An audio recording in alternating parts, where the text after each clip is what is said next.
Assalamualaikum warahmatullahi wabarakatuh. Saya Muhammad Wafid Sarki Wahyudi akan mempresentasikan mengenai penjadwalan CPU. Yang pertama itu, apa definisi dari penjadwalan CPU?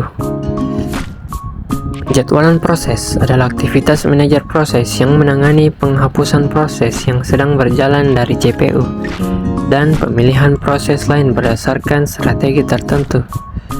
Tujuan dari penjadwalan proses adalah untuk meningkatkan penggunaan sumber daya, meningkatkan respon time, mengurangi waktu tunggu, dan meningkatkan efisiensi sistem secara keseluruhan. Selanjutnya, komponen penjadwalan CPU.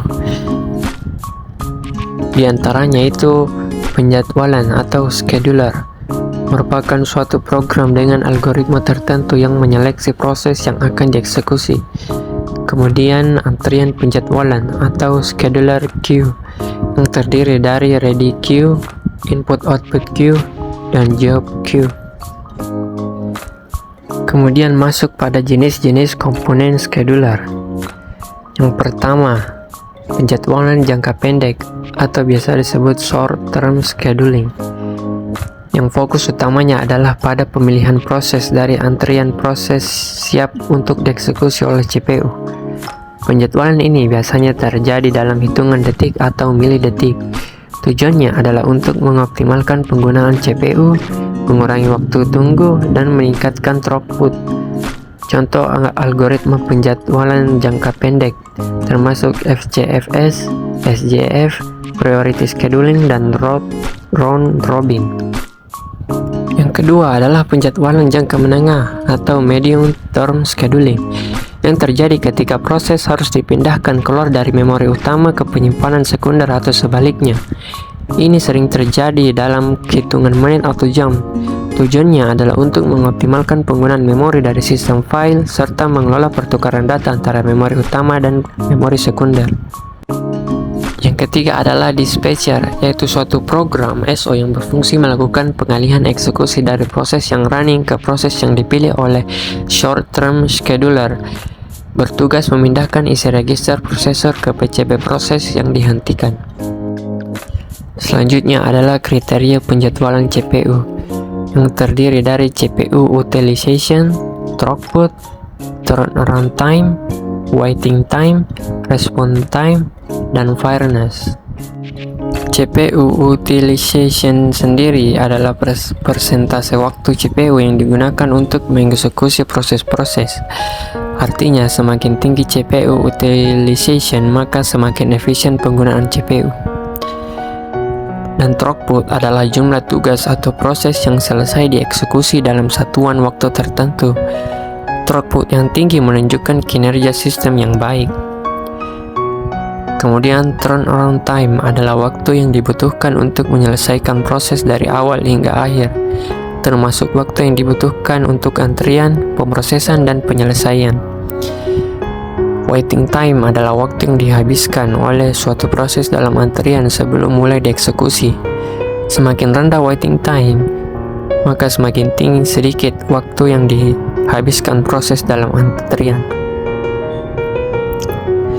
Kemudian response time, yaitu waktu yang diperlukan untuk merespon permintaan pengguna setelah permintaan tersebut diterima oleh sistem. Response time yang rendah memberikan pengalaman pengguna yang lebih baik. Keenam, fairness, yaitu sebuah konsep yang mengacu pada perlakuan yang adil terhadap proses-proses yang berjalan di sistem. Dalam konteks penjadwalan, fairness berarti bahwa setiap proses memiliki kesempatan yang adil untuk menggunakan sumber daya sistem seperti CPU dan tak ada proses yang terlalu mendominasi sumber daya tersebut. Selanjutnya adalah strategi penjadwalan CPU. Terdiri dari dua bagian. Yang pertama yaitu non-preemptive. Di sini, sumber daya tak dapat diambil dari suatu proses sampai proses tersebut menyelesaikan eksekusi. Peralihan sumber daya terjadi ketika proses yang sedang berjalan berhenti dan berpindah ke keadaan menunggu. Yang kedua, preemptive. Di sini OS mengalokasikan sumber daya ke suatu proses untuk jangka waktu tertentu. Selama alokasi sumber daya, proses berpindah dari status berjalan ke status siap atau dari status menunggu ke status siap.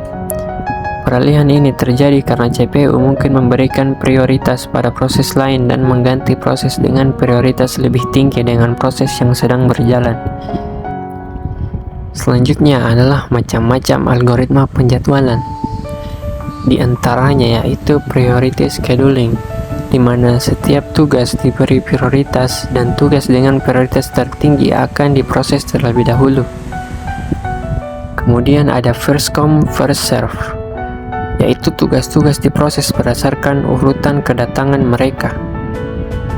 Kemudian ada shortest job first, adalah salah satu algoritma penjadwalan yang memprioritaskan tugas dengan waktu pemrosesan terpendek.